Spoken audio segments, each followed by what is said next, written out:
mbote lisusu bandeko nanga na bino bandeko oyangai tokutani za ndenge tomesana kokutana biso na bino likambo eza ya contrat to signa tokomi déjà le 27 décembre 2018 tokanisaki mikolo ekokoma te mokolo yango ekomaki te eleki bato bazokanisaki le 30 ekokoma te le 30 yango pembeni awa ekokoma mpona lobaka na bino ennemi ya lokuta eza mikolo kosala elolobi bakanga yo yango bomoni meme bagitation baformale bamakambo esalemaka na Facebook suka nango ezalaka mikolo monika mikolo eleki bakangi d'accord muyibi yango tolobaki na campagne électorale na biso tolobaki opération kanga muyibi totalisaki ba lelo bandeko nanga nanosaki bino avant que balingi balongola Beni na Butembo bavote te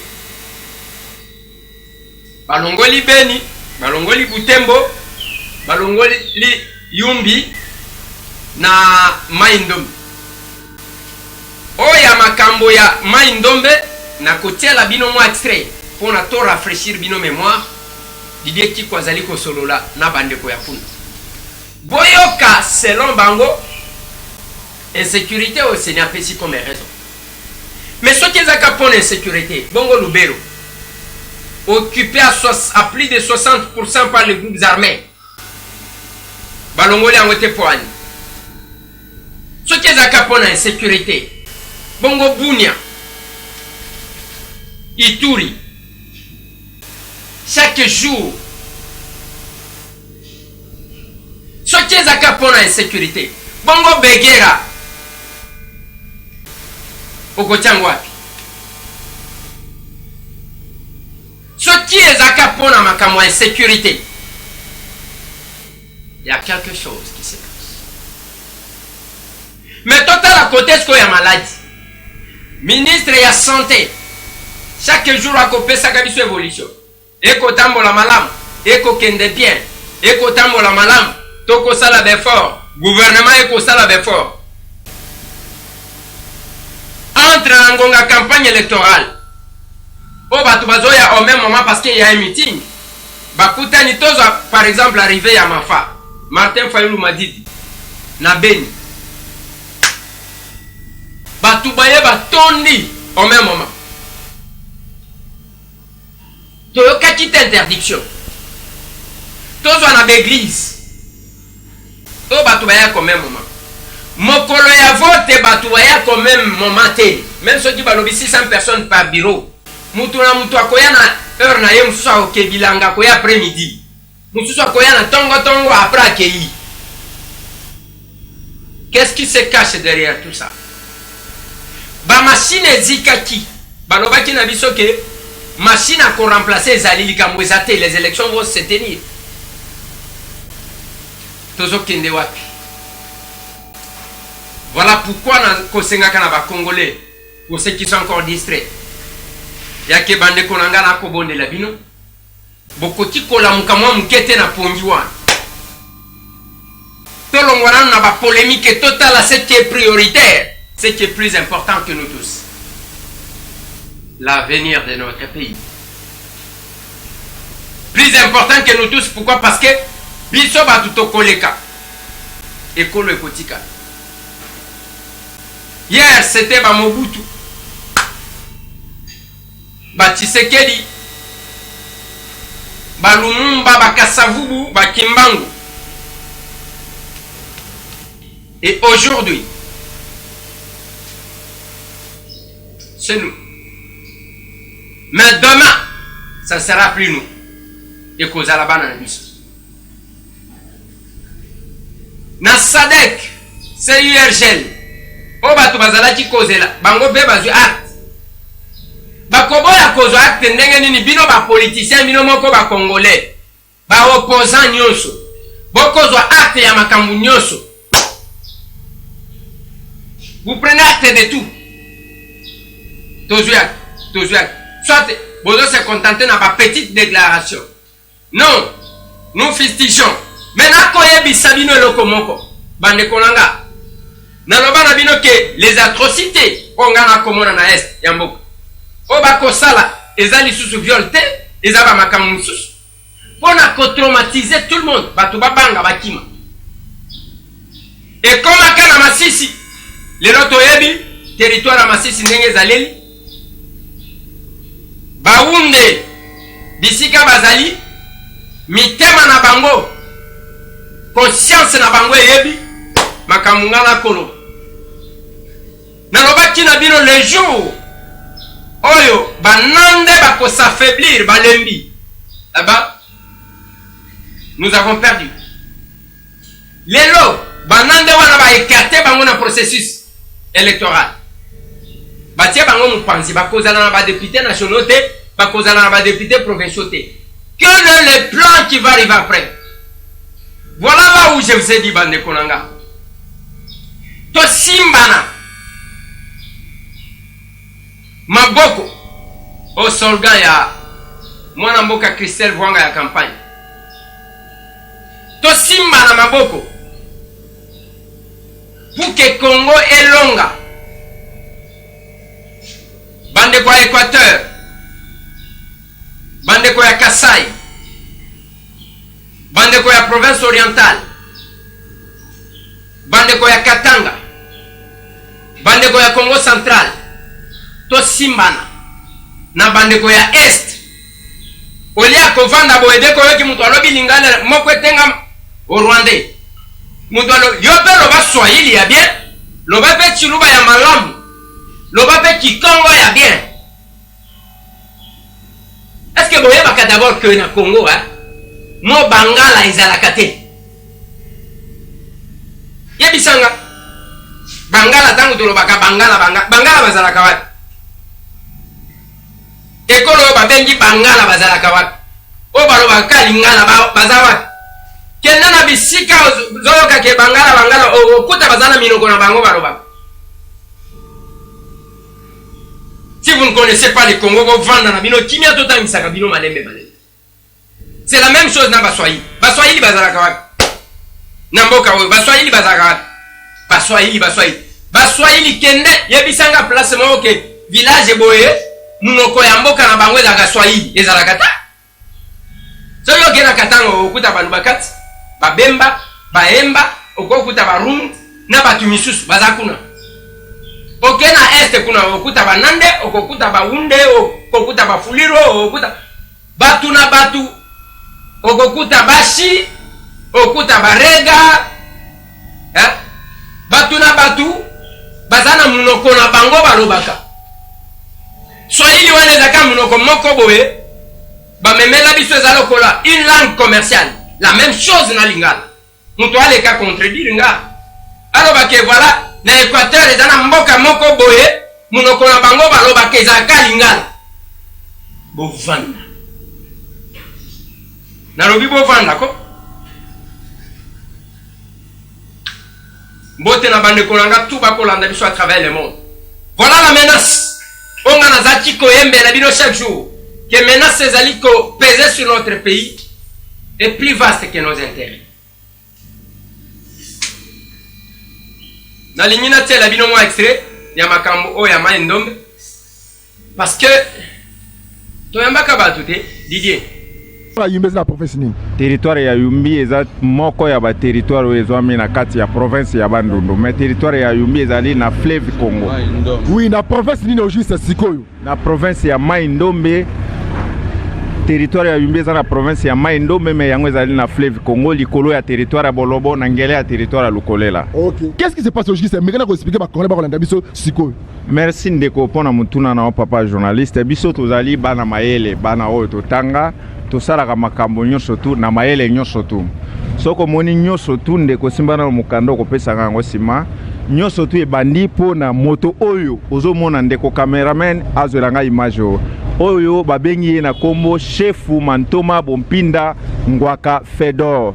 Ye azali chefu ya biso banunu bobangi na groupement ya banunu bobangi na secteur ya Mongama na territoire ya Yumbi. Territoire ya Yumbi ezwami bongo na province ya Mai-Ndombe. Ye nyonso tu ebandi sima ya liwa na ye. Chef Mantoma Ngwaka atikaki Yumbi yaki na Kinshasa po azali kobela azongisaki molimo na ye mboka ya Nkolo Nzambe mokolo ya le 2 décembre 2018. simana ye kokufa le 2 décembre 2018 mokolo ya le 11 décembre 2018 ndenzoto na ye ekotaki na masuwa awa to baleinière ekotaki na baleinière awa pe to memaki yango na mboka ya Yumbi eyaki kokoma na Yumbi mokolo ya jeudi 13 décembre 2018 na butu ya le 13 décembre 2018 pe kotane la tongo ya le 14 décembre 2018 tokundaki chef na biso na kimia nyonso tu tango tokundi chef c'était vers ba na butu kaka et puis tokundi chef na butu pona nini tokundi chef na butu c'est l'autre tradition banunu bobangi c'est l'autre ba principe ya coutume na biso elobi mokonzi bakoyi kokunda ye kaka na butu bakoyi kokunda mokonzi na moite et puis tokundaki ye wapi tokundaki ye na mboka na résidence coutumière o babengi concession Monkonga concession coutumière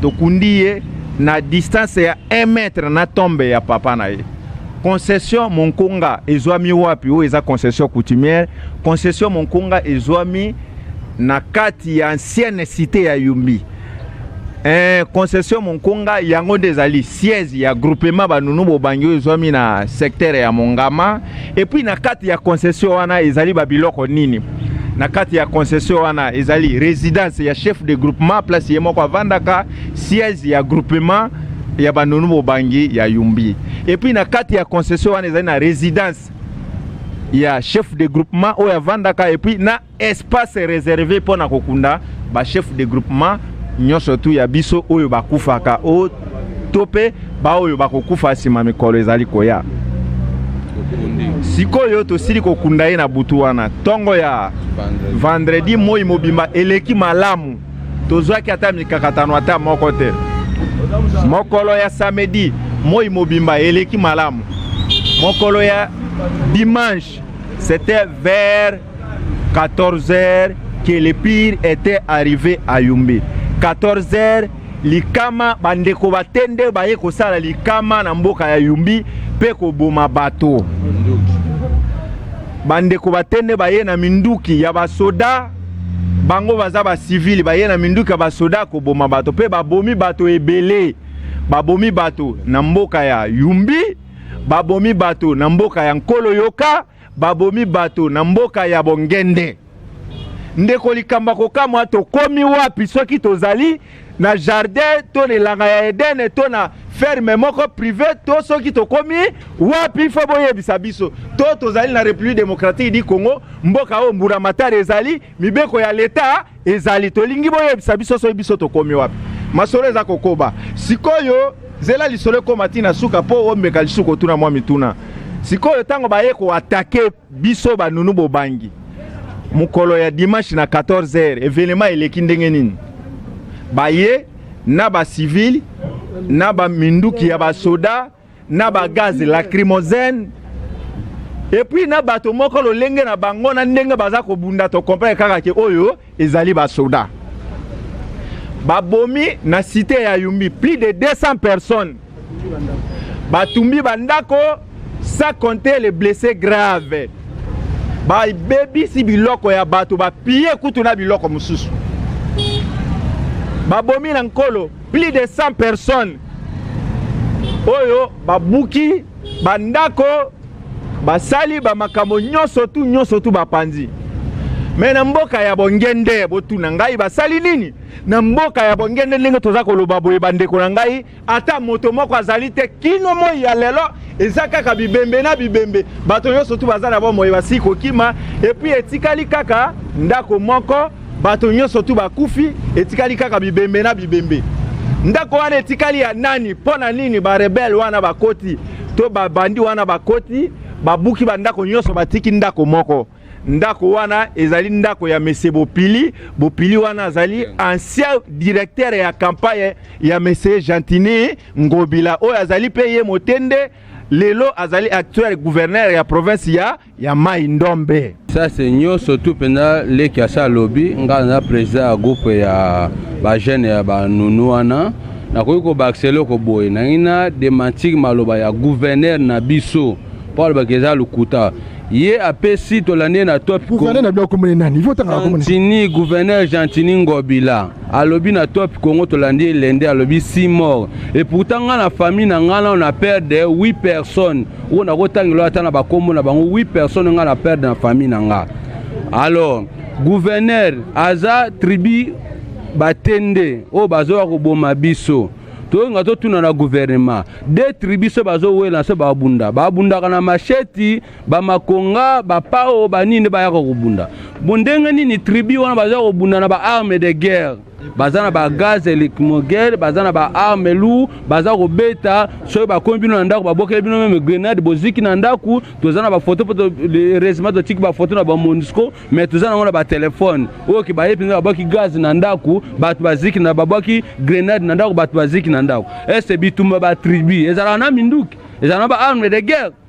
Puis le gouverneur azolo bakeno et salika ka 6 morts lukuta na mboka na village natal na Bongende il y a plus de 200 morts Yumbi plus de 200 morts Nkolo plus de 100 morts et puis ndenge tozolo baboye toyoki na ndenge toleli na ba télévision intervention ya basode komi lelo na ba village na biso ye banda kala azokosa azolo bake bitumbesili nanu te batu bazaya kokima bibemeza kopola gouvernement bibemela tango za kopola ekoza ke épidémie ebola boyebi te ministre santé yebi te no bimeta kopola ezokode épidémie la ebola Bongende na Yumbi na Gisasa combien de 300 km eza musika te soki bole bandi lelo na bolobo na Yumbi ekokoma Gisasa te baluka ba soutenir biso na comité international to singa assistance à Croix-Rouge bakende po batona bazana impossibilité ya kuna même bibembe wana bazata eloko mote ba boutique na mboke kwei batu bakimi batu bana zamba na belema ba soda bazana Bongene c'est l'information to zisikoyo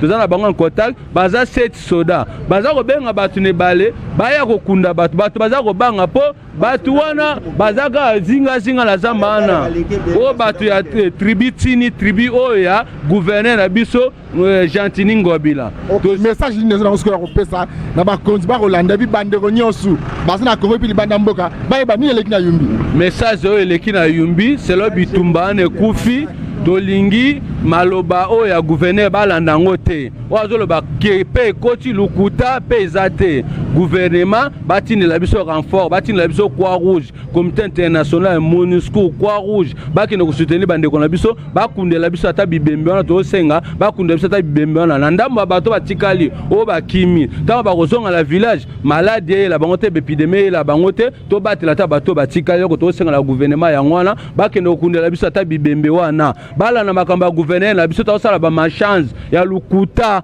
batu bakufe bele jusqu'à présent batu ba continuer ko kufa bibembe zalina numuta okunde bembe azate renfort bazo tinda ta musabe sango ke komi ezo koma kuna te renfort ezo koma te tozo kaka ba soda ba komi kuna me ba soda bazo koma te jusqu'à présent batu na bazamba batu ba kokima fo bango mo ba kita sur place ba vérifier information là on doit sur le gouvernement ya ngwana. OK moi moi c'est moi azali atozo payer mama mbote moi c'est papa journaliste je vous a parmi bande ko Yumbi naza parmi bande ko Yumbi. OK nini kweli bino kuna papa maloba ebele merci na pona maloba ebele bande ko basi balobi o ngali ngina baki seza boyi gouverneur na biso monsieur Gentini Ngobila biso bana Yumbi tozana mawa tozo comprendre te biso tozalaka na ancienne province ya Bandundu ba gouverneur ya ba tribu mususu baleka totika jamais komona makambo to mona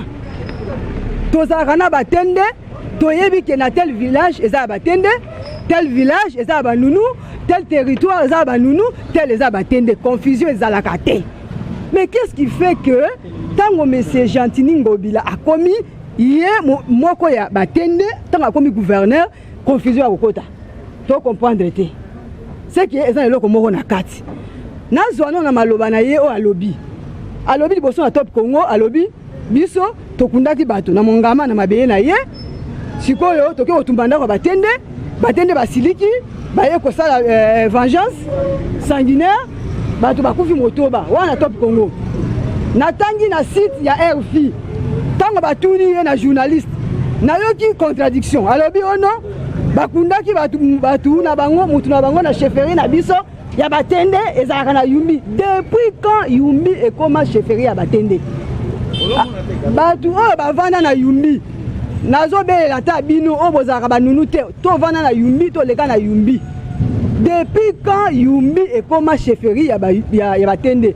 Parce que chef na biso bakundi ye na Monkonga non loin na maison paroissiale ya catholique.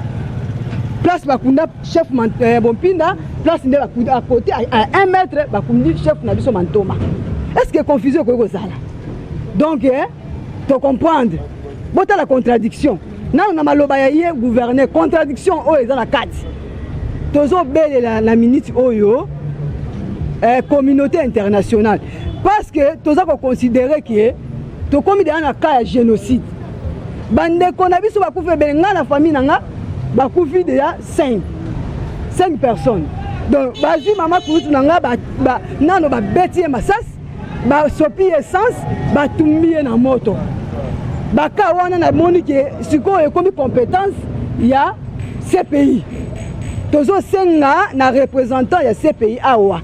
Asala ba enquête na makambo to sala parce que lo ba parce que toza na ba image, toza na ba photo. A enquêter. Wana za 1 de 2. Bande ko na biso o ba kimi na ebale na période ya mai place ko la les até eloko ko les até gouvernement oza wapi. Bato ya droit de l'homme baza wapi. Ba organisation ya humanitaire baza wapi. Bo kita na mboka o ya biso. Papa journaliste. Bo kita bo kene ko comparer ba déclaration oyo gouverneur na biso azo sala oyo nga azo benga ba déclaration démagogique. Bo kene ko comparer oyo azo loba na oyo biso to loba comme ça bo koyeba ko sala lumière sur eloko to loba.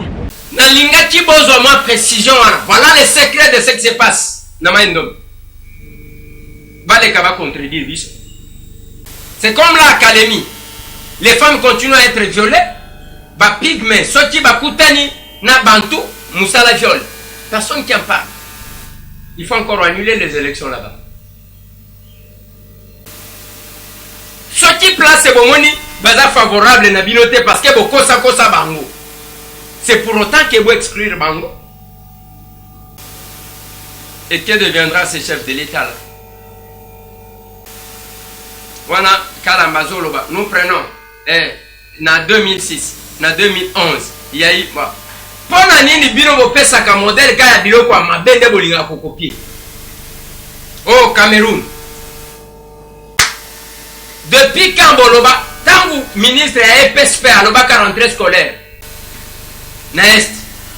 Aloba quitté. Na est ngana uti est. Bande ko wana likamwa ko loba esanini.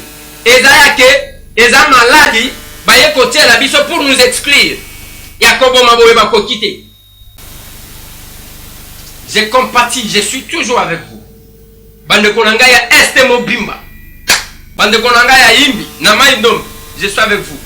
C'est maintenant que Tokoti comment on a ma vrai leader, ya ba point pour revendiquer. 0.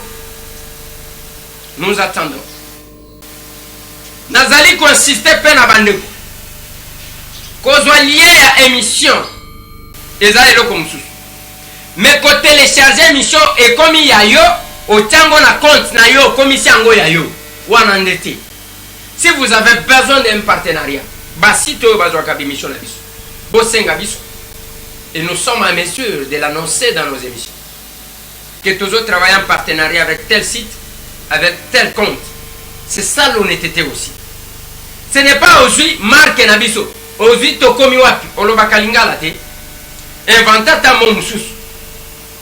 Mais le cas contraire, c'est une malhonnêteté. Olinyozo akaba vidéo na biso, contactez biso, toboite. Ezalo kola nzoko, ngamo kate ndemtu na kolia. Mais kozwa chaque jour ovali okopie malamoko tie, okopie. Yango na kosenga na bande konanga ya Liban. Même ba o bazana kati. Ceux qui maîtrisent l'informatique. Bolandela, okotika na YouTube, betika tokomi wapi. Okomone bimie bele. Alors que nenge nazaboui, nga na 2 sites. Ndeko Eliezer tokokoma. Wana bo sabone pananga. Soit mususu ya mwana kololo pango. osabone kuna osabone pana na sala mwana kolo lopango pona nini kozwa ba image ya kala kozwa ba image ya sika ba documentaire mususu neti o na ko bombela bino oyo utaki na chofa na kotango kuna mais oya o télécharger outil tu me contactes pas tu ne fais rien aux sala kiyanke yango na senga kina bande kolanda pe bango kuna ezali ko encourager ba ko se désabonner pas na bango eza malam parce que ils doivent apprendre quand même pour respecter muto kiaba ceux qui muto azana pour ça travailler na biso abengi biso tozaba tutokoyoka totali toyokani et ça va nous apaiser. Merci Nabino bandeko nanga tout lelo na préféraki ko ajouter kolobela eloko moko ezana mutu moko tokanisaka te nabite soki babonane oyo ba festivité bakanisi pe famille ya Rosi Mukeli Chimanga famille ya Thérèse Kapangala mezana moko tolobelaka te événement de Boma oyo esalemaka na 2011 ya Nyanza Cédric oyo amibomaka ka makambo mboka oyo amichaka moto ti lelo famille na ye bayebaka lisusu teke ezana mutu moko muteme sukaka pona moko. Merci tout le monde.